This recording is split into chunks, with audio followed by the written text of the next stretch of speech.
तो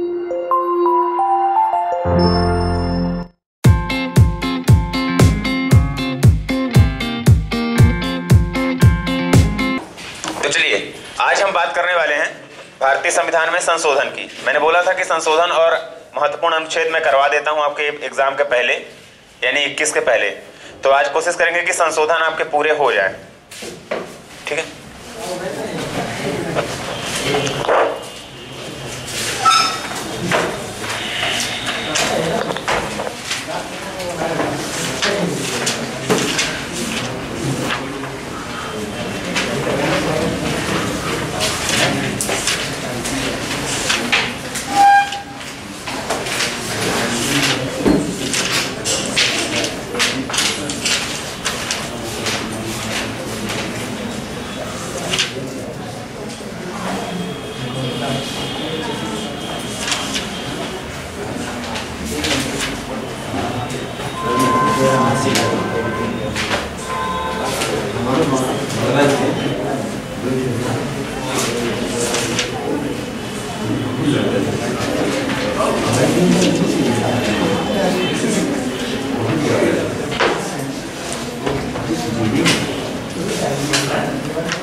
देखिए, मैंने आपको बताया था कि संविधान का संशोधन कौन से अनुच्छेद में है?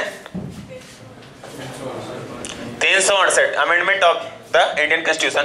कॉन्स्टिट्यूशन के संशोधन के मुख्य रूप से 3 विधियां हैं, सब लोग आप जानते हैं, ठीक है। एक साधारण बहुमत होता है। साधारण बहुमत का मतलब समझते हैं 50%, ठीक है। यानी कि यदि आप लोग जितने लोग बैठे हुए हैं, भले ही इसकी टोटल संख्या मान लो मैं 100 मानता हूं, ठीक है, क्लास की, लेकिन यदि आप 50 बैठे हैं, ठीक है, तो 50 के 25 यदि सहमत है तो साधारण बहुमत। क्लियर, ठीक है, ये है। उसके बाद होता है विशेष बहुमत। विशेष बहुमत यानी कि टोटल स्टैंड का 2/3। 2/3 का मतलब ये कि 100 है तो उसका 3 भाग कर दीजिए, कितना हो जाएगा? लगभग 33.33, ठीक है। और उसके 2 भाग यानी 66.66 समथिंग, इतने लोग सहमत होने चाहिए, ठीक है ना। उसके बाद आपका आता है विशेष बहुमत प्लस आधे राज्यों की कंसेंट या सहमति, ठीक है। तो ये विशेष बहुमत भी रहेगा और आधे राज्यों की सहमति भी रहेगी, ठीक है। तो संशोधन का मैं डिटेल से आपको बताऊंगा कि यानी कि जो प्रक्रिया है, आज हम सिर्फ बात करने वाले हैं कितने महत्वपूर्ण संशोधन हुए हैं, ठीक है। मतलब जितने मेजर कॉन्स्टिट्यूशन अमेंडमेंट है, बहुत सारे तो मैंने आपको पहले भी बता दिए। क्लियर, जैसे आपको मैंने बताया था कौन सा 52वां संविधान संशोधन कब हुआ था? ये 1985 में। किसके लिए बताया था मैंने? ये दल बदल कानून, 10वीं अनुसूची, याद है ना। उसके अलावा मैंने बताया था 73वां, क्लियर, 1992, कुछ किताबों में ये 93 भी है, ठीक है। इसके बाद 74वां बताया था, ये भी सेम है। 42वां बताया था 42वां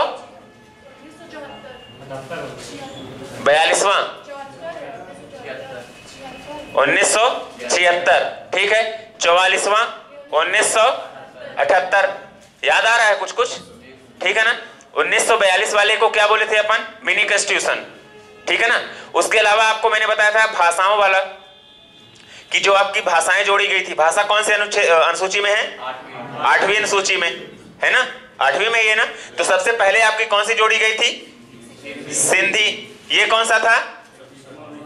हाँ, 21वां संविधान संशोधन 1967 था कि 69 था, ठीक है। उसके अलावा मैथिली, बोडो और डोगरी जोड़ी गई थी, सॉरी, मैथिली, बोडो, डोगरी और संथाली, ठीक है। ये कौन सा था? 71वां था 1992, ठीक है। और एक कौन सा था? 92वां था 2003, ठीक है। एक आरटीई वाला मैंने बताया था 86वां संविधान संशोधन, है ना? 2002 था कि 3 था? 86वां 2002। तो और कोई छूट रहा है? पहली अनुसूची मतलब जो पहला संविधान संशोधन था 9वीं अनुसूची, ये भी बताया है, ठीक है? तो लगभग आप ये देखिए कि 8-10 संशोधन तो हम डिस्कस कर चुके हैं पहले ही, जो इंपॉर्टेंट हैं। क्लियर? इसके अलावा इसमें जो और इंपॉर्टेंट आते हैं कि आपका दिल्ली का गठन, दिल्ली राज्य का गठन। क्लियर? इसके अलावा ये आया कि मंत्रिपरिषद का, यानी कि जो मंत्रिपरिषद बनती है वो टोटल स्ट्रेंथ की 15% से ज्यादा नहीं होगी। मान लीजिए कि यदि किसी भी राज्य की विधानसभा में सीटें 100 हैं, तो जो मंत्री बनाते हैं ना मंत्री, तो 15 आदमी यानी 100 के 15 आदमी से ज्यादा मंत्री नहीं बनेंगे, क्योंकि मंत्रियों के अलग भत्ते हो जाते हैं, अलग अलाउंसेस मिलते हैं, सारी चीजें, ठीक है? तो उसके लिए भी उल्लेख है। इसके अलावा सिक्किम को विशेष राज्य का दर्जा दिया गया, ठीक है? मतलब पहले तो सिक्किम को स्टेट में शामिल किया गया, ठीक है? उसके बाद फिर उसको राज्य का दर्जा दिया गया। क्लियर? तो ये सारी चीजें हैं। मैं एक बार आपको संशोधन में सिर्फ इनलिस्ट करा रहा हूं, यानी कि लाइन से लिख लीजिए, उसके बाद अपन डिस्कस करते हैं, ठीक है? तो सिर्फ आप जल्दी से सिर्फ एक एक लाइन में लिखते जाएंगे।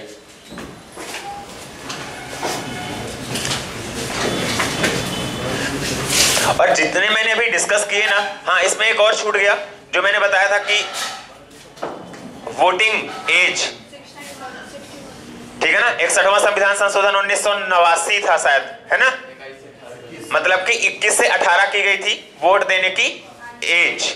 क्लियर?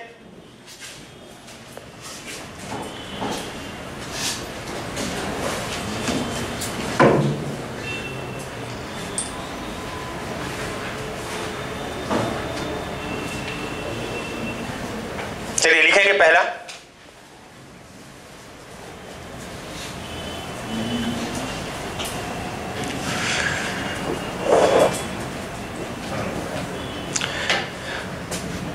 पहला संविधान संशोधन, ठीक है? पहला संविधान संशोधन 1951। मैं सिर्फ नंबर डाल रहा हूं, पहला जैसा नहीं लिख रहा हूं। 1951, ठीक है? 9वीं अनुसूची जोड़ी गई, 9वीं अनुसूची जोड़ी गई।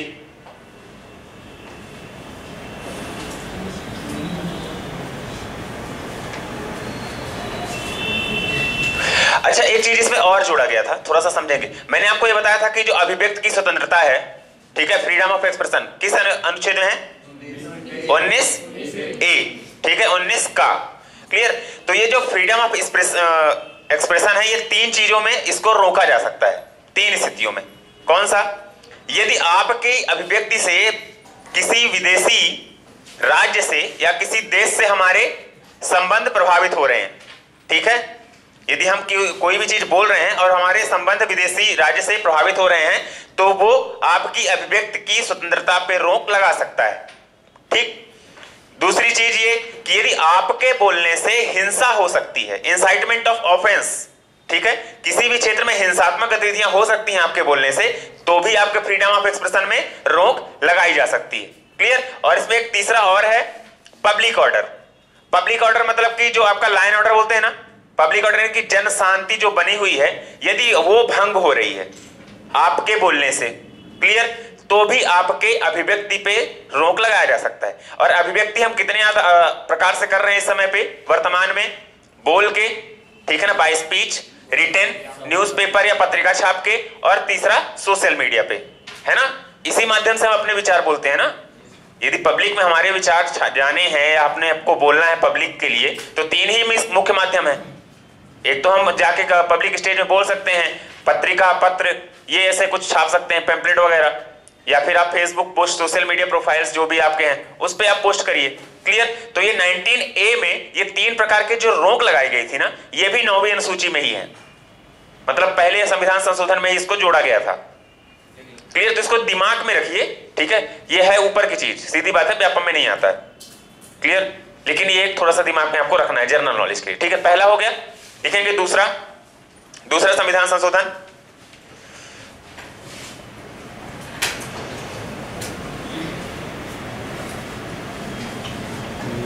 ठीक है? दूसरा संविधान संशोधन 1952। इसमें यह बोला गया कि एक व्यक्ति जो है वो 7.5 लाख की ज्यादा से जनसंख्या को रिप्रेजेंट कर सकता है, ठीक है? क्लियर? तो इस पे लिख लीजिए लोकसभा में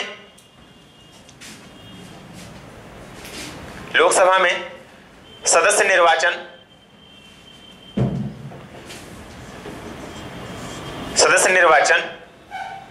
7.5 लाख की जनसंख्या में, 7.5 लाख या उससे अधिक की जनसंख्या में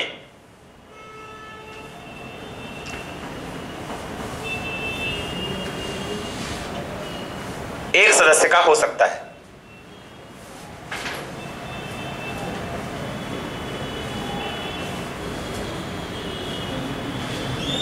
ठीक है, ये इतना इंपॉर्टेंट नहीं है, पहले बता दे रहा हूं। ठीक है, जो आपको मैं बता रहा हूं 7वां संशोधन, ये इंपॉर्टेंट है एक्चुअली। क्यों? आपको ये पता होगा कि पहले जब भारत स्वतंत्र हुआ था उसमें राज्यों को ABCD कैटेगरी में बांटा गया था ना, पढ़ा होगा आपने। ABCD यूनियन टेरिटरी स्वतंत्रता के टाइम पे नहीं थी। आपके जो केंद्र शासित प्रदेश हैं वो क्या थे? स्वतंत्रता टाइम पे नहीं थे ना। तो स्वतंत्रता के टाइम पे केंद्र शासित प्रदेश नहीं थे। ABCD जो बटा हुआ था राज्य, ठीक है, ये भी खत्म हो गया। ठीक है, तो ये आपके 7वें संविधान संशोधन में डालेंगे। 7वां संविधान संशोधन 1956, 7वां संविधान संशोधन। सीधे आप नंबर डालो ना, 7वां लिखो, 7 और वहां लिख दो बस। ठीक है, 7वां संविधान संशोधन 1956 इंपॉर्टेंट है, ध्यान रखेंगे। पहले के बाद 7वां ही फिर इंपॉर्टेंट है। 2 या अधिक राज्यों के लिए एक हाई कोर्ट, 2 या अधिक राज्यों के लिए एक हाई कोर्ट,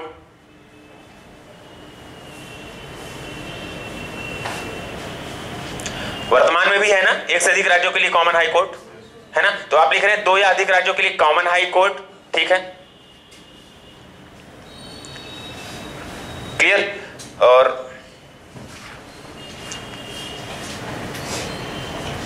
केंद्र शासित प्रदेश का प्रस्ताव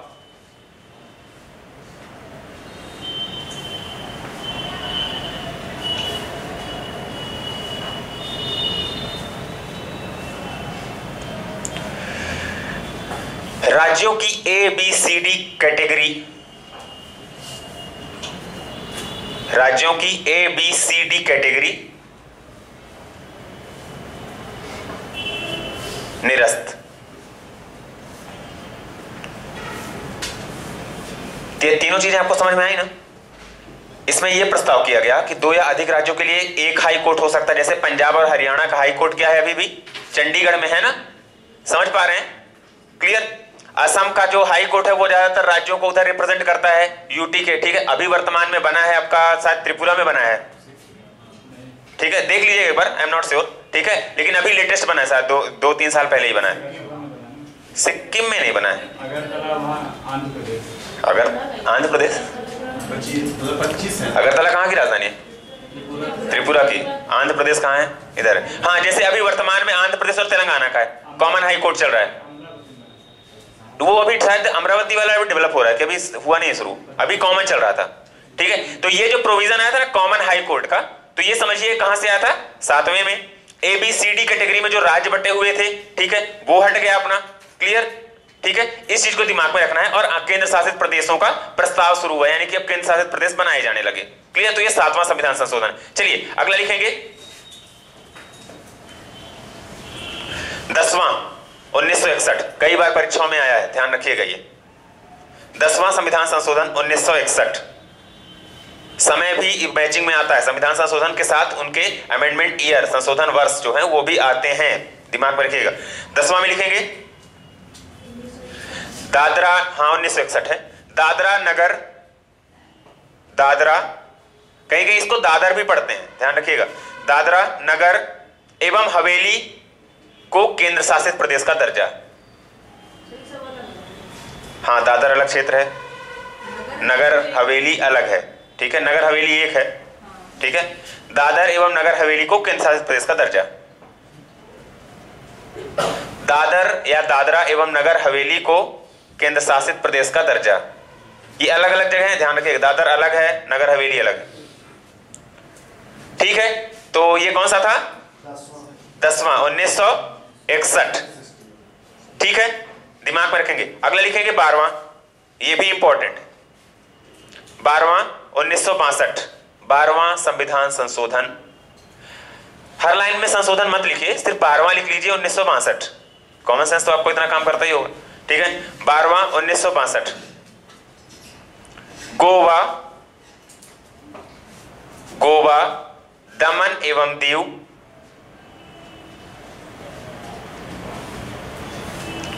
गोवा, दमन एवं दीव को केंद्र शासित प्रदेश का दर्जा।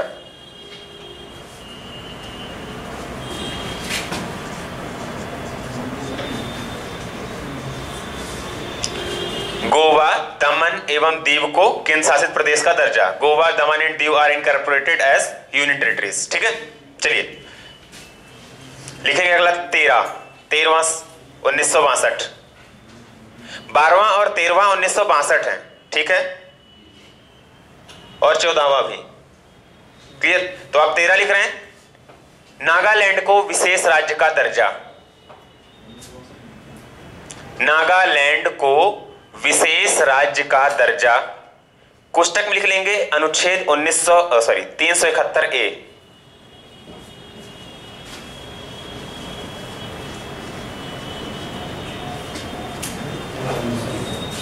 नागालैंड को विशेष राज्य का दर्जा, कोष्टक में लिख लेंगे 371A, 371A। यह भी परीक्षाओं में आया है, यह अनुच्छेद भी 371A, ध्यान रखेंगे। नागालैंड को जो विशेष राज्य का दर्जा दिया गया है, विशेष राज्य का दर्जा क्या होता है हम आपको बताएंगे आगे, ठीक है। 371A कौन सा था? ये 13वां, ठीक है। तो आप 12वें में कौन सा था? नगर एवं दादर नगर हवेली। क्लियर? सॉरी 11वें में था, सॉरी 10वां में था दादर नगर हवेली, ठीक है। उसके बाद 12वें में आपका गोवा, दमन, दीव। गोवा वाला सबसे ज्यादा आया हुआ है 1962। क्लियर? ये भी ध्यान रखेंगे, गोवा को भारत में कब मिलाया गया? तो 1962, ठीक है ना। क्लियर? और इसके बाद आपका ये है कौन सा? नागालैंड को विशेष राज्य का दर्जा, 371A, है ना। चलिए 14वां भी लिख लो। पांडिचेरी को पुदुचेरी भी कहीं कहीं लिखते हैं। पांडिचेरी का भारत में विलय, ऐसा लिख दिया।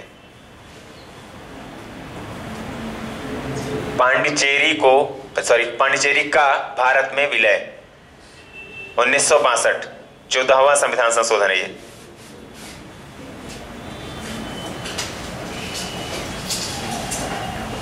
ठीक है, 14वां हो गया। 21वां तो आपको सबको पता है, लिख लीजिए 21वां, सिंधी भाषा को 8वीं अनुसूची में जोड़ा गया 1967। 21वां संविधान संशोधन, सिंधी भाषा को 8वीं अनुसूची में जोड़ा गया।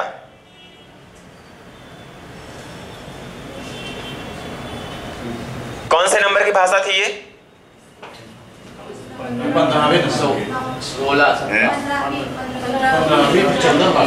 9वें नंबर की, ठीक है। 8 टोटल थी पहले मूल संविधान में, ये 9वीं भाषा जोड़ी गई थी। सॉरी 14 थी, 8वीं अनुसूची थी। 8वीं अनुसूची थी, 14 भाषा पहले से थी, और ये 15वें नंबर की भाषा जोड़ी गई थी, ठीक है। ये 15वां नंबर भी प्रश्न में आया है, ठीक है, इसलिए दिमाग में रखेंगे इसको। 1967 21वां संविधान संशोधन, ठीक है। चलिए लिखेंगे 24वां संविधान संशोधन।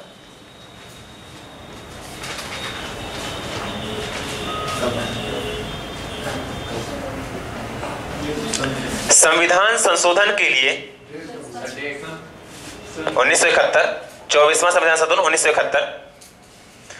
संविधान संशोधन के लिए राष्ट्रपति की सहमति अनिवार्य की गई।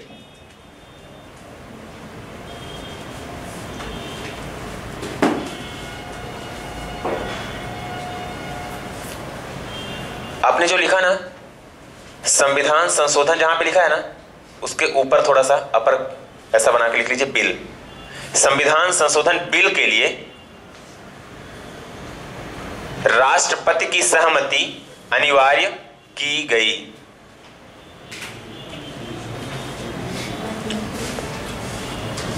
अच्छा, ये दो शब्द आप लोग जानते होंगे, जैसे आप बोलते हैं ना, एक हो गया बिल और एक क्या बोलते हैं, एक्ट। ठीक है, तो जब कोई प्रस्ताव पेश किया जाता है संविधान में, मतलब संसद में, ठीक है, मान लीजिए हमें कुछ सुधार लाना है, संशोधन करना है, तो जब वो संसद में पेश किया जाता है, यानी कि जब तक वो राष्ट्रपति की सहमति नहीं मिलती है तब तक वो क्या कहलाता है, राष्ट्रपति की सहमति मतलब कानून का बन जाना, तब तक वो कहलाता क्या, बिल। ठीक है, एंड आफ्टर द असेंट या कंसेंट ऑफ प्रेसिडेंट वो क्या हो जाता है, एक्ट। पॉइंट क्लियर है ना? यदि हम कोई भी इंट्रोडक्शन कर रहे हैं किसी भी प्रस्ताव का, ठीक है, तो वो कहलाता है बिल, और राष्ट्रपति की अभिमत या अनुमति के बाद, साइन के बाद वो हो जाता है एक्ट। ठीक है, तो यहां पे जो 24वां संविधान संशोधन 1971 बोल रहा है, वो ये बोल रहा है कि आपको यदि संविधान में संशोधन करना है, संविधान में संशोधन करना है, तो जो आप बिल भी पेश करेंगे ना संसद में, उसके लिए भी राष्ट्रपति की अनुमति चाहिए। समझ गए आप? इसलिए मैं यहां पे बिल लिखवाया। ये आप वो मत समझिए कि राष्ट्रपति का साइन लास्ट वाला, ये शुरुआत की बात है। यदि आप बिल भी ला रहे हैं संविधान संशोधन से संबंधित, तो आपको राष्ट्रपति की अनुमति अनिवार्य है। पॉइंट क्लियर है? एक्ट तो बनता है वो लास्ट में, यानी कि लोकसभा के बाद, अपर हाउस के बाद, ठीक है, पास होने के बाद वो राष्ट्रपति के साइन हुए तब बना ना। लेकिन यदि हम बिल भी ला रहे हैं संविधान में संशोधन का, क्लियर, कॉन्स्टिट्यूशनल अमेंडमेंट बिल, ठीक है ना, संवैधानिक प्रावधानों में यदि हमको संशोधन करना है, तो क्या है, इसके लिए आपको राष्ट्रपति की अनुमति पहले लेनी पड़ेगी। ठीक है, उसके बाद आप लोकसभा में ले जाइए, राज्यसभा में ले जाइए। पॉइंट क्लियर है ना? और ये अनिवार्य किया गया 24वें संविधान संशोधन से, पहले नहीं था। आपके दिमाग में ये आया हो गया तो क्या इससे पहले राष्ट्रपति साइन नहीं करते थे? नहीं, वो कंडीशन नहीं है। यहां पे बिल पेश करने के लिए आपको अनिवार्य किया जा रहा है राष्ट्रपति की सहमति। समझ में आया? कोई ऐसा जिसको ना समझ में आया हो बता दीजिए, मैं दोबारा बता दूंगा। ठीक है, ओके, चलिए लिखेंगे वन ऑफ द इंपॉर्टेंट 25वां 1971, 25वां 1971 संपत्ति के अधिकार को हटाया गया। मैंने आपको बताया था ना 1971 में उस दिन हटाया गया था। संविधान संशोधन कौन सा है ये? इसमें एक्चुअली क्या हुआ है कि वो पूरी तरह से हटाना, जो आपका 44वां था उसमें उसको लीगल राइट्स बनाया गया था, लीगल राइट्स बनाया गया था ना। इसमें एक्चुअली ये भी किया गया कि इसमें जो शब्द यूज किया गया है वो कर्टेल यूज किया गया है। ठीक है, मतलब कि कर्टेल यानी होता है कम करना, यानी कि संपत्ति के अधिकार को ये कम कर दिया गया था। ठीक है, मतलब 1971 में ही ना उनको पेंशन देने जाने लगी थी राजाओं को, है ना? क्लियर? तो आपने जो लिखा है ना कि हटाया गया नहीं है, इसको ये लिख सकते हैं संपत्ति के अधिकार को कम किया गया। 1971 25वां संविधान संशोधन। ठीक है, संपत्ति के अधिकार को कम किया गया, ये क्योंकि वर्ड इसमें यूज हुआ है जो मूल रूप से वो कर्टेल यूज हुआ है, कम करना होता है। ठीक है, इसके बाद लिखेंगे 26वां, ये भी आया है परीक्षाओं में कई बार। 26वां संविधान संशोधन 1971। ये प्रीवी पर्स को क्या बोलते हैं हिंदी में? हाँ,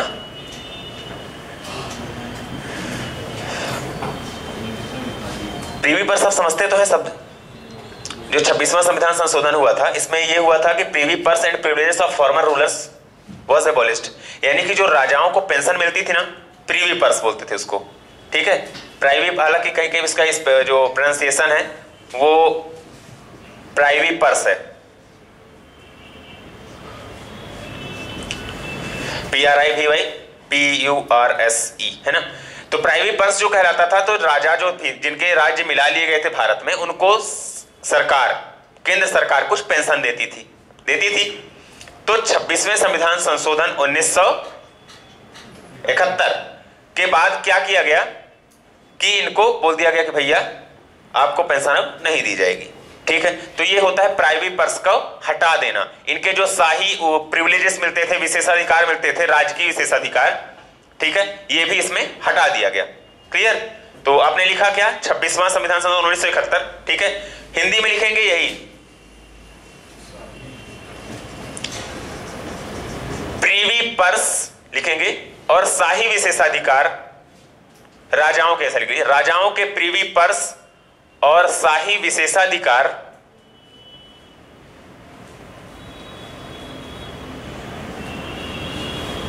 हटा दिए गए। राजाओं के प्रीवी पर्स ये लिखा हूं यहां पे, प्रीवी पर्स और शाही विशेषाधिकार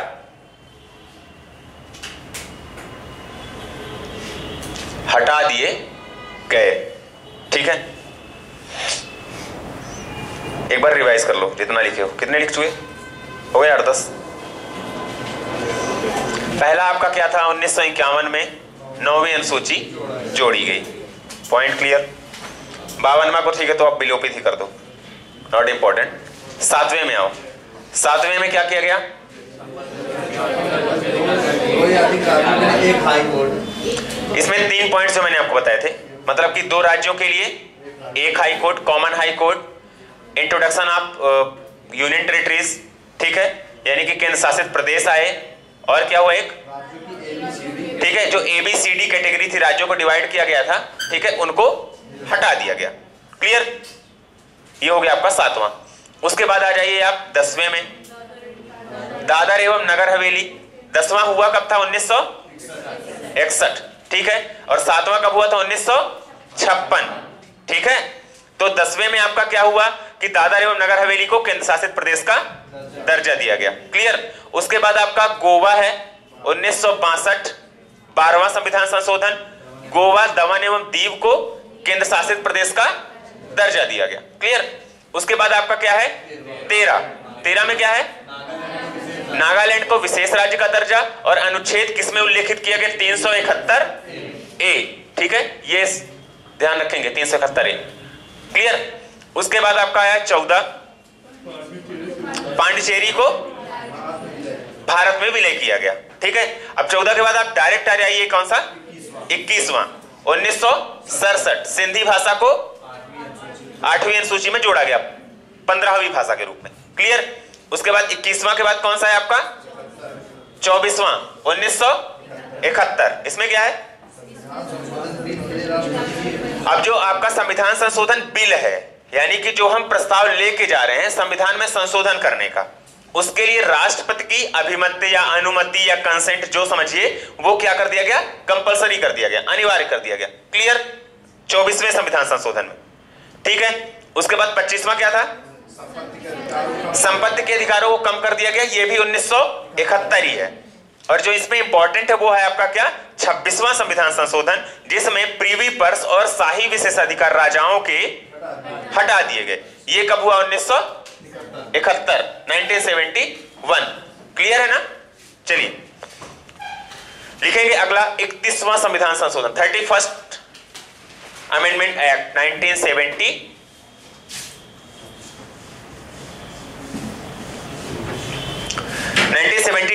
ठीक है, लोकसभा की सीटें 525 से 545 की गई, बढ़ाई गई, घटाई गई। ठीक है, तो आपकी लोकसभा की सीटें 525 थी, जो उनको बढ़ा करके क्या कर दिया गया? 545 कर दिया गया। दिमाग में रखेंगे, परीक्षाओं में आता जाता प्रश्न है ये। क्लियर? 31वां लिखेंगे। अगला 35वां,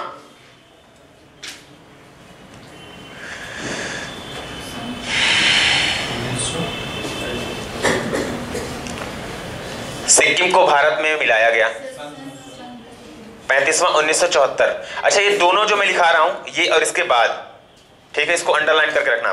35वां संविधान संशोधन 1974, सिक्किम को भारत में मिलाया गया।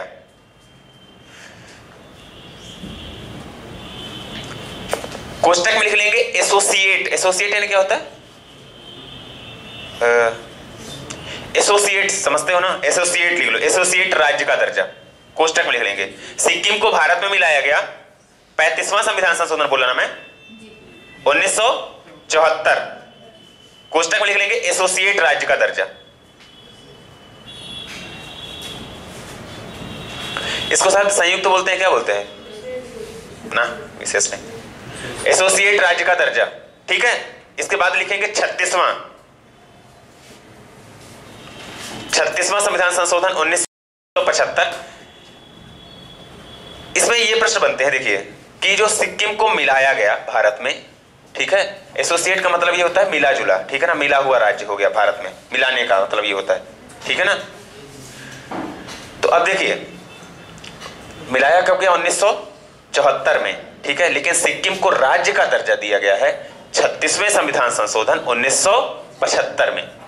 इस चीज को दिमाग में रखेंगे, क्लियर। जैसे मैंने आपको कल बताया था ना कि संविधान अपनाया गया और संविधान लागू होना अलग अलग है, ठीक है ना।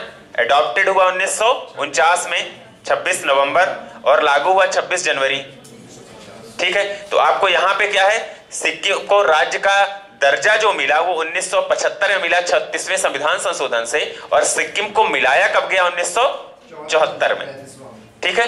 लिखेंगे 36वां, सिक्किम को पूर्ण राज्य का दर्जा दिया गया 36वां 1975।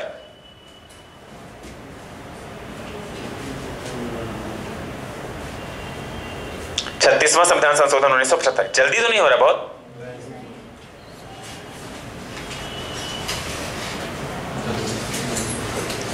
छत्तीसवां के बाद लिखेंगे डायरेक्ट 42वां संविधान संशोधन। इंपॉर्टेंट है, इसके लिए मैंने आपको बताया था कि आपको याद कैसे रखना है। यदि ये 42वां संविधान संशोधन है तो इसका 4+2 करेंगे तो 1976, ठीक है। इससे आप 74, 78, 76 में कंफ्यूज नहीं होंगे, ठीक है। 42वां संविधान संशोधन 1976, और इसको लघु संविधान भी कहते हैं हिंदी में, और इंग्लिश में मिनी कॉन्स्टिट्यूशन। क्लियर है ना?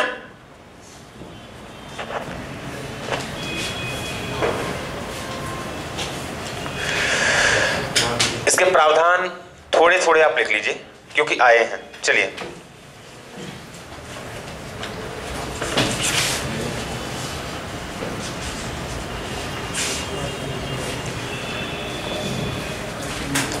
लिखेंगे 42वां में, प्रस्तावना में समाजवादी,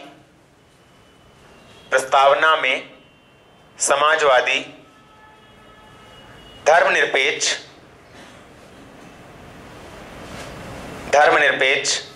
एवं एकता और अखंडता शब्द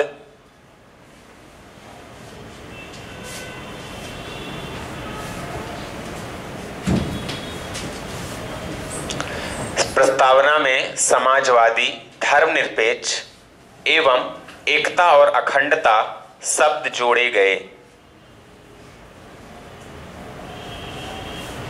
एकता और अखंडता शब्द जोड़े गए, ठीक है। समाजवादी आप समझते हैं, ठीक है। जो रसिया में समाजवाद चलता है, यानी कि सारी चीजें, मतलब कि मालिक जो होगा वो स्टेट होगा, ठीक है। लेकिन भारत में दोनों चीजें चलती हैं, समाजवाद भी और पूंजीवाद, पैरेलल चलता है। क्लियर? यहाँ कुछ चीजें सरकार की भी है, कुछ चीजें व्यक्तियों की भी है ना। अब देखिए, धर्मनिरपेक्ष का मतलब ये होता है, सीधे सीधे शब्द समझेंगे। धर्मनिरपेक्ष का मतलब होता है there should be no any legal status of religion, ठीक है ना। या फिर ऐसा समझिए कि राज्य का कोई धर्म नहीं होगा। क्या भारत में सरकार का कोई धर्म है? नहीं है ना। क्या सरकार ने किसी धर्म को मान्यता दी है कि देश हिंदू राज्य है, मुस्लिम राज्य है, सिख राज्य है, ऐसा कुछ है क्या? नहीं ना। तो there shall be no legal status of any religion, ठीक है ना। राज्य द्वारा सभी धर्मों को समान मान्यता प्राप्त है, ऐसा समझ लीजिए। या फिर राज्य का कोई धर्म नहीं होगा। लेकिन यहां पे दो कॉन्सेप्ट होते हैं, एक होता है पॉजिटिव सेक्युलरिज्म, एक होता है निगेटिव सेक्युलरिज्म, ठीक है। धर्मनिरपेक्ष का जो सोल मतलब ये होता है कि राज्य का कोई धर्म नहीं होगा, जो कोर वैल्यू है। धर्मनिरपेक्ष का मतलब ये होता है, सेक्युलरिटी का मतलब होता है कि राज्य का कोई धर्म नहीं। लेकिन भारत में क्या है? भारत में सभी धर्मों को मान्यता प्राप्त है, समझ रहे हैं। तो जो हमारे यहां का सेक्युलरिज्म है वो पॉजिटिव सेक्युलरिज्म है, और जो वेस्टर्न सेक्युलरिज्म है वो कौन सा है? Negative secularism. यानी कि वहां पे किसी भी धर्म को मान्यता प्राप्त नहीं है। मतलब क्या है? आप यहां पे ऑफिस में जा रहे हैं, गवर्नमेंट ऑफिस में चंदन लगा के जा सकते हैं, क्लियर, ठीक है। राम राम बोल सकते हैं, कुछ भी। लेकिन जो वेस्टर्न में है, आपका धर्म आपके दरवाजे के अंदर तक, ठीक है। आप यहाँ पे धार्मिक जुलूस वगैरह सब कुछ निकाल सकते हैं, होता है ना, क्लियर, धर्म विशेष के लिए। लेकिन वेस्टर्न की बात कर रहा हूं, यूरोप की, वहां आप धार्मिक जुलूस वगैरह नहीं निकाल सकते हैं। इवन फ्रांस ने भी बुर्का वगैरह बैन कर दिया था, ठीक है। यहां पे आप बुर्का पहन के किसी धर्म विशेष की पहचान के साथ पब्लिक में जा सकते हैं। यहां पे रोड अजान जो है वो रोड में भी हो जाती है अपने आप। वेस्टर्न में ऐसा नहीं होता है। आपका धर्म आपके प्रीमाइसेस तक, आपकी एरिया तक, सरकार का धर्म में कोई इंटरफेयर नहीं है। ना ही सरकार सपोर्ट करेगी और ना ही निगेट करेगी, ना ही विरोध करेगी। मतलब आपका धर्म आपके दरवाजे तक रहेगा, घर के बाहर आपका धर्म नहीं चलेगा। वो होता है निगेटिव, वो क्योर सेकुलरिज्म है कि स्टेट का जो कोई धर्म नहीं है तो फिर कहीं पे भी आप स्टेट में यानी राज्य की किसी भी चीज में अपने धर्म का प्रदर्शन भी नहीं कर सकते, ठीक है। तो सिर्फ आप यहां पे धर्मनिरपेक्ष शब्द को समझिए कि राज्य का कोई धर्म नहीं है, इसका सीधा सीधा मतलब है। तो जो 42वां संविधान संशोधन हुआ इसमें 3 शब्द जोड़े गए, समाजवादी, धर्मनिरपेक्ष, एकता और अखंडता। क्लियर। चलिए अगला लिखेंगे।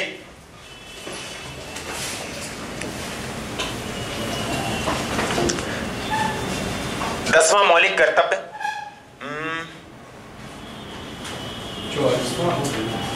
सॉरी, मौलिक कर्तव्यों को जोड़ा गया।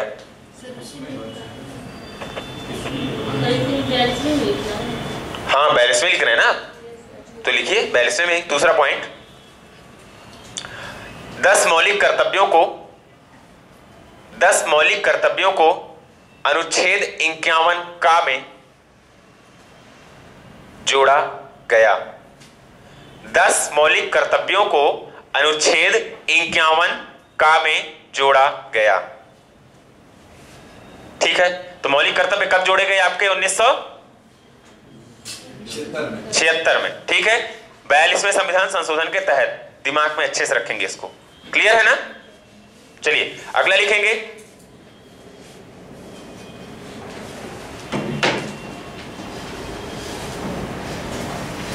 मैं इसके सारे पॉइंट्स नहीं लिखा रहा हूं, जो इंपॉर्टेंट है, जो आते हैं, ठीक है, क्योंकि आपको कचड़ा दिमाग में भरने की जरूरत नहीं है। लिखेंगे इसके द्वारा वन संपदा, हाँ अगला पॉइंट 42वें में ही, इसके द्वारा वन संपदा, शिक्षा, जनसंख्या नियंत्रण, वन संपदा, शिक्षा, जनसंख्या नियंत्रण आदि विषयों को राज्य सूची से,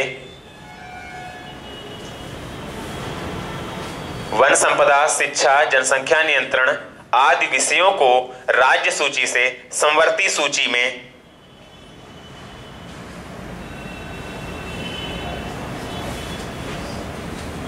शामिल किया गया।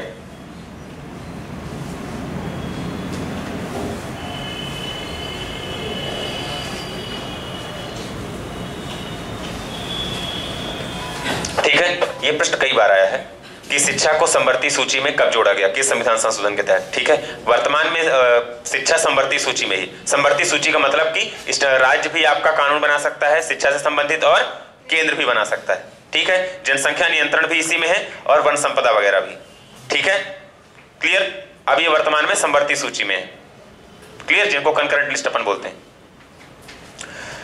ठीक है। इसमें एक और चीज भी हुई थी, जो आपका कार्यकाल था संसद का 5 से 6 वर्ष किया गया था। इसको मैं इसलिए लिखवा रहा हूं क्योंकि फिर से कर दिया गया था कम 44वें में आपका आके, ठीक है ना, इसलिए जो इंपॉर्टेंट है उसी के लिए लास्ट में लिख लीजिए। एक और, राष्ट्रपति मंत्री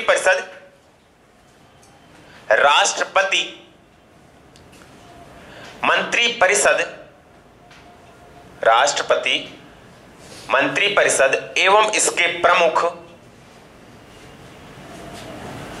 राष्ट्रपति मंत्री परिषद एवं इसके प्रमुख, मंत्री परिषद का प्रमुख कौन होता है? राष्ट्र में बात कर रहा हूं, देश में प्रधानमंत्री, है ना।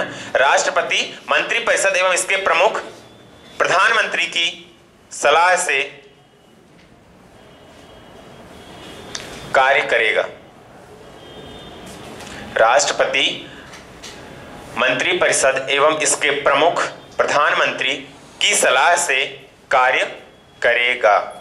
मतलब ये समझ लीजिए कि और भी ज्यादा पुतला बना दिया गया राष्ट्रपति को, ठीक है, कि अब जो कुछ भी करना है राष्ट्रपति प्रधानमंत्री के हिसाब से ही करेगा, ठीक है। तो राष्ट्रपति की मान्यता थोड़ा सा और भी कम ही हो गई, ठीक है। चलिए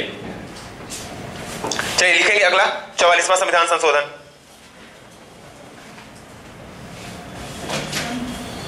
44वां संविधान संशोधन 1978। मैंने बताया था कि जैसे 44वां आपको याद रखना, तो इसको यही 4 + 4, ठीक है, 4 धन 4 रखिए, 4 + 4, ये हो जाएगा आपको 1978। ये लास्ट का वर्ड थोड़ा सा दिमाग में रहेगा, तो जिससे आप कंफ्यूज नहीं होंगे कि 42, 44 में 76 है कि 74 या 78 है, ठीक है। 44वां 1978 लिखेंगे, ये भी इंपॉर्टेंट ही है। लिखेंगे इसके अंतर्गत राष्ट्रीय आपात लागू करने के लिए, इसके अंतर्गत राष्ट्रीय आपात किस अनुच्छेद में है? बताया है मैंने, ऐसा भी नहीं। 352। वित्तीय आपात, बहुत बढ़िया, किसमें? वित्तीय आपात 360 और 300 स्टेट में, राज्य में जो आप बोलते हैं आपातकाल, वो है आपका 356, ठीक है। 352, 356 और 360। आपका जो अनुच्छेद 21 है, कौन से, क्या है इसमें? जीवन की स्वतंत्रता, ठीक है ना, पर्यावरण वगैरह इसी में आता है, ठीक है ना, स्वच्छ वायु, वातावरण, पर्यावरण की जो भी ये चीजें, तो ये 352 में सस्पेंड नहीं होता है। क्लियर? जो ऐसा ये मूल अधिकार है जो 352 यानी राष्ट्रीय आपात लगने पे भी सस्पेंड नहीं होता है ना, ठीक है। तो आप इसमें लिखेंगे 44वें संविधान संशोधन में, इसके अंतर्गत राष्ट्रीय आपात लागू करने के लिए, राष्ट्रीय आपात लागू करने के लिए आंतरिक अशांति के स्थान पर,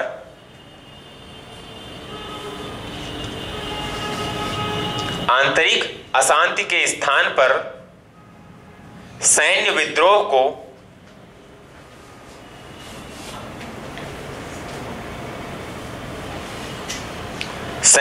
को आधार रखा गया।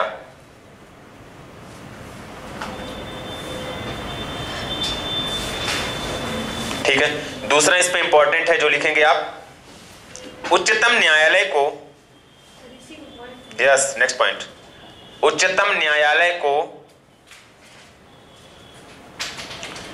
राष्ट्रपति और उपराष्ट्रपति, उच्चतम न्यायालय यानी सुप्रीम कोर्ट, उच्चतम न्यायालय को राष्ट्रपति एवं उपराष्ट्रपति के निर्वाचन संबंधी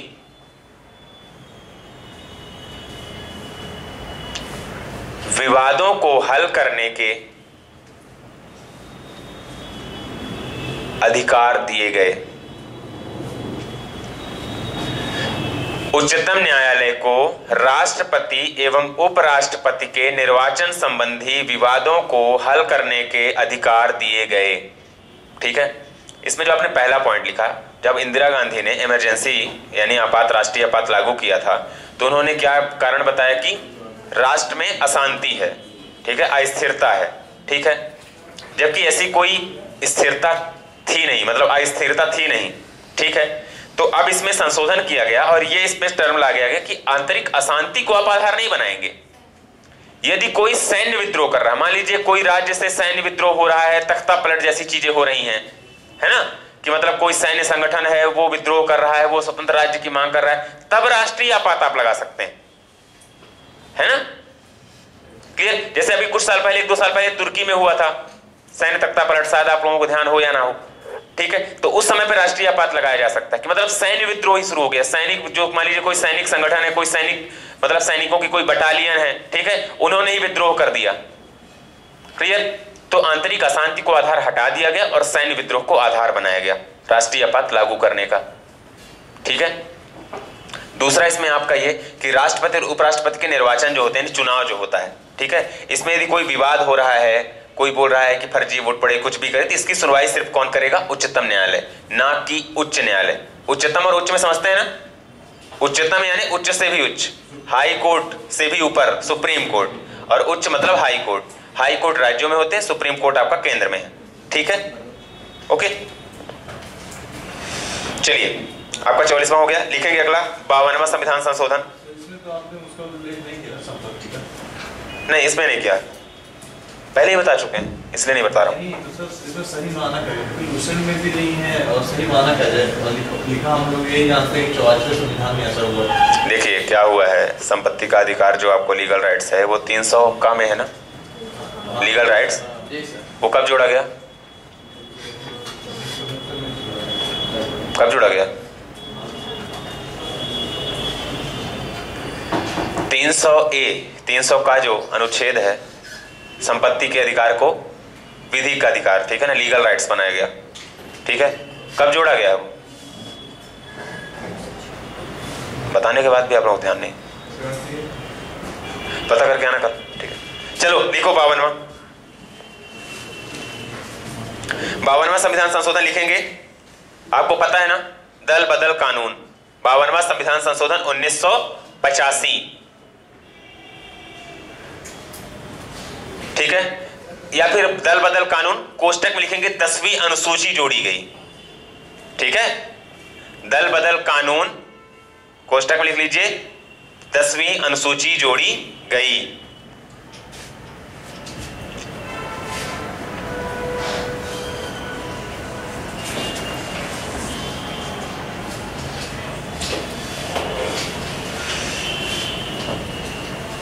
ठीक है, अगला लिखेंगे 55वां संविधान संशोधन, 55 1986, 55 1986 अरुणाचल प्रदेश को राज्य बनाया गया।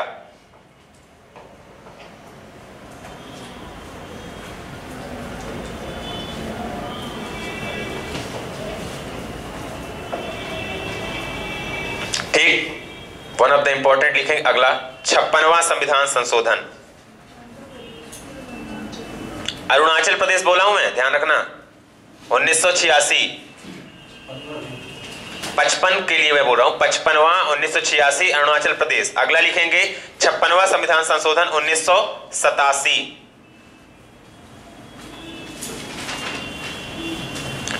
गोवा को राज्य का दर्जा दिया गया।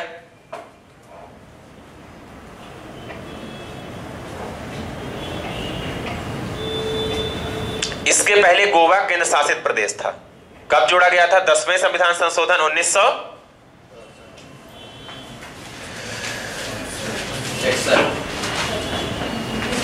ठीक है, 10वें संविधान संशोधन, जब आपको बताया ना कि गोवा दमन द्वीप को केंद्र शासित प्रदेश बनाया गया, ठीक है, कुछ भी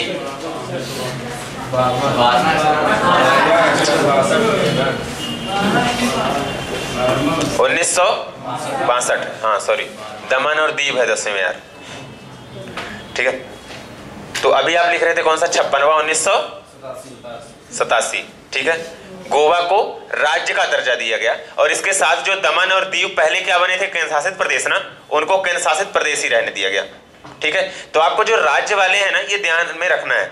जैसे आपका इसके पहले था 55वां था, क्या था? 1986 अरुणाचल प्रदेश। ये मैचिंग करने के लिए आता है, सही जोड़ी मिलाइए जो होता है ना, कि अरुणाचल प्रदेश कब बना, कौन से संविधान संशोधन से, गोवा कब बना, आपको नागालैंड को विशेष राज्य का दर्जा तो दिया गया, ठीक है, 371 है, उसको याद रखेंगे, क्लियर। सिक्किम वाला याद रखेंगे, स्पेशली 36वां, ठीक है, क्योंकि उसमें तो आपने 1974 कर रहे हैं और ये 36वां 1975 है, ठीक है। चलिए, तो इस पे आपने लिखा है 56वां संविधान संशोधन, ठीक है। 56वां संविधान संशोधन 1987, गोवा को राज्य का दर्जा दिया गया, ठीक है, केंद्र शासित प्रदेश वो बने ही रहे, दमन और दीव आपके। चलिए लिखेंगे अगला,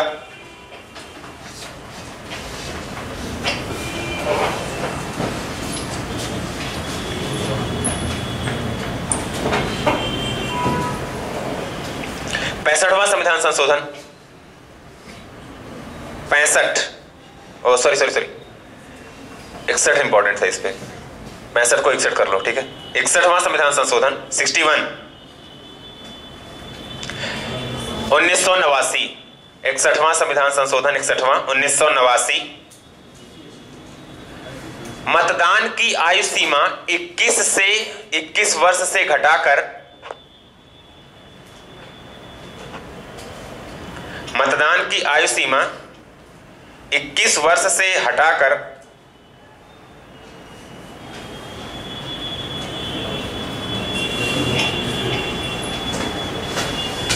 18 वर्ष की गई। ठीक है, इसी समय पे ही, इसको लिखना नहीं है, मैं बता रहा हूं, मतदान की आयु सीमा 21 से 18 वर्ष की गई। इसी समय पे ही आपका जो पहले इलेक्शन कमीशन था, चुनाव आयोग था, वो एक सदस्यीय होता था। ठीक है, अब देखिए 21 से 18 वर्ष की गई तो वोटर ज्यादा हो गए ना अचानक से, है ना, 3 साल कम हो गया, तो अचानक से वोटर ज्यादा आ गए थे। तो इस अव्यवस्था से बचने के लिए इलेक्शन कमीशन को 3 मेंबर बॉडी बनाया गया। ठीक है, इसी समय पे यानी कि 1989 में ही जो आपका चुनाव आयोग था वो 3 सदस्यीय हो गया, अचानक से 1 सदस्य। ठीक है, तो ये कुछ दिन रहा था, फिर हटाया गया, फिर किया गया, और अब 3 मेंबर ही हैं, 3 सदस्यीय चुनाव आयोग में। क्लियर, इस चीज को दिमाग में रखेंगे। चलिए, तो आप लिख रहे थे कौन सा, 61वां संविधान संशोधन, मतदान के लिए आयु सीमा 21 वर्ष से 18 वर्ष की गई। चलिए अगला लिखेंगे 65वां संविधान संशोधन या 65वां 1990।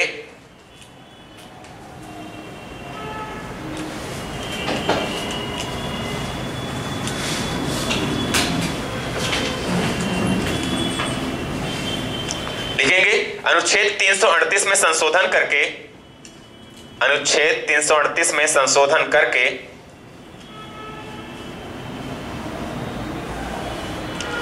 अनुसूचित जाति एवं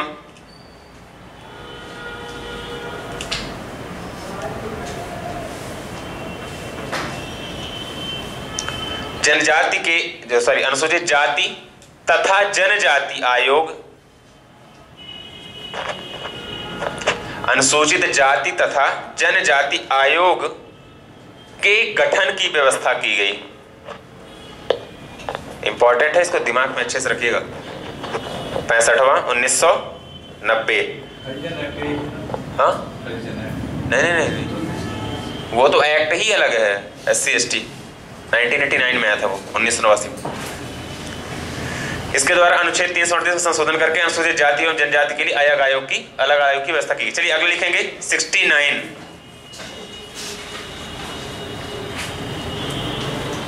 लिखेंगे 69वां 1991। इंपॉर्टेंट है, दिमाग में रखिएगा। दिल्ली को राष्ट्रीय राजधानी क्षेत्र, जिसको बोलते हैं ना Delhi NCR, national capital region, सुना होगा आप लोगों ने, दिल्ली NCR क्षेत्र। ठीक है, दिल्ली को राष्ट्रीय राजधानी क्षेत्र बनाया गया।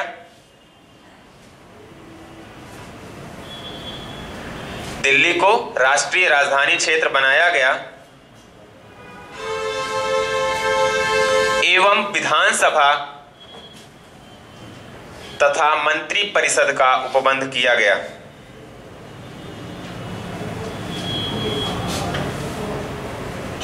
एवं विधानसभा तथा मंत्री परिषद का उपबंध किया गया। इसके पहले दिल्ली केंद्र शासित प्रदेश थी। ठीक है, दिल्ली ही थी भारत की, लेकिन ये था कि जो इसमें क्या कर दिया गया कि नेशनल कैपिटल रीजन बना दिया गया। ठीक है, इसमें 70 विधानसभा सीटें बना दी गई। 70 ही है ना दिल्ली में, है ना, तो 70 विधानसभा सीटों में इसको आवंटित कर दिया गया और NCR क्षेत्र बना दिया गया, मतलब नेशनल कैपिटल रीजन। ठीक है, ये है, आपने न्यूज में सुना होगा दिल्ली NCR में बारिश हो रही है। क्लियर, तो ये सारी चीजें जो होती है ना उसी में। चलिए लिखेंगे अगला 71वां संविधान संशोधन 1992। पता है ना सबको, फिर से लिख लो।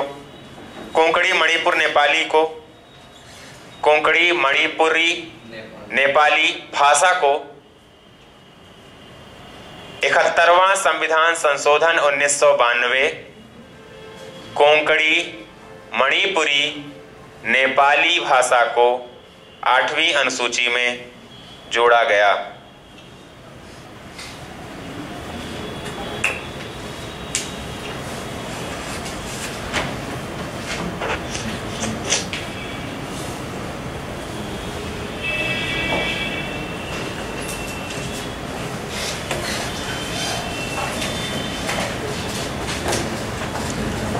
ठीक है, तो आज के लिए आप इतना ही रखिए। हमने 26 तक डिस्कस किया था, ठीक है।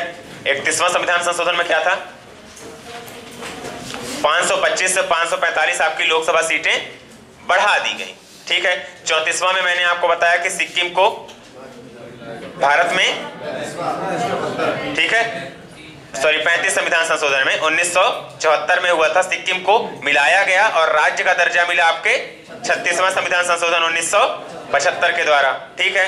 उसके बाद आपका 42वां तो आपको दिमाग में रखना ही है और 44वां, ठीक है। समय आपको 1976-78 याद रखना है, क्लियर। 52वां संविधान संशोधन याद रखेंगे, दल बदल कानून 10वीं अनुसूची। 61वां याद रखेंगे आपका जो 21 से 18 वर्ष वोट डालने की आयु कम की गई, क्लियर, इस चीज को दिमाग में रखना है। और आपका जो 55वां और 56वां है, 56वां 1987, ठीक है, गोवा को राज्य का दर्जा दिया गया और 55 1986 में अरुणाचल प्रदेश को राज्य का दर्जा दिया गया, क्लियर, इसको दिमाग में आपको रखना ही है। और इसके बाद जो मैंने बताया 69वां दिल्ली एनसीआर, ठीक है, राष्ट्रीय राजधानी क्षेत्र का दर्जा मिला गया। और इसके बाद आपको एक और बताया 65वां संविधान संशोधन, एससी और एसटी के लिए जो आयोग की व्यवस्था हुई, क्लियर।